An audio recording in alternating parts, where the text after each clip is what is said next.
దాదాపు 10 వర్కులు చేస్తున్నాము. 10 వర్కులకు భూమి పూజ చేశాము. 1,43 లక్షల రూపాయలతో బడ్జెట్తో. ఇదే కాకుండా 15 ఫైనాన్స్లో ఇంకొక 2 కోట్ల రూపాయల కాలువలు కూడా పెడుతున్నాము. ఎలా ఏ విధంగా అయినా కానీ పట్టణ అభివృద్ధి ధ్యేయంగా పనిచేస్తున్నాము. దీనికి కావాల్సినంత నిధులు ఏదో ఒక రూపంగా తీసుకొని వచ్చి దీనికి శాంక్షన్ ఇచ్చి దీనికి ఇమీడియట్గా వర్కులు స్టార్ట్ చేస్తున్నాము. డెవలప్మెంట్ చేయడమే మా బాధ్యత.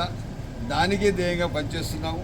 దానికి ఈరోజున్న మా వార్డు ఇన్ఛార్జ్ మస్తానన్న, ఇక్కడ ఉన్న వాళ్ళు మా ఇంకా అదే కాకుండా నా నాయకుడు సీనా, అదేవిధంగా మా ఇబ్రాహీం అన్న వాళ్ళ అబ్బాయి, వీళ్ళందరూ మా రావుజీ, వీళ్ళందరూ ఇక్కడ ఉన్న వాళ్ళందరూ ఎన్జిఆర్ స్కూల్. ఎందుకంటే ఎన్జిఆర్ స్కూలే ఈ ఏరియాకి ఒక ల్యాండ్ మార్క్ ఇది. అందుకని వీళ్ళ చేతుల్లో దాదాపు పరిసర ప్రాంత పిల్లలంతా ఎన్జిఆర్లో చదవడం జరిగింది. వీళ్ళందరి సమక్షంలో ఈరోజు భూమి పూజలు జరగడం జరిగింది. ఇదే కాకుండా ఇంకా ఇప్పుడు ఇది రెండోది, ఇంకా 8 ఉన్నాయని చెప్పి సరైన తెలియజేస్తూ ముందుకు వస్తాం.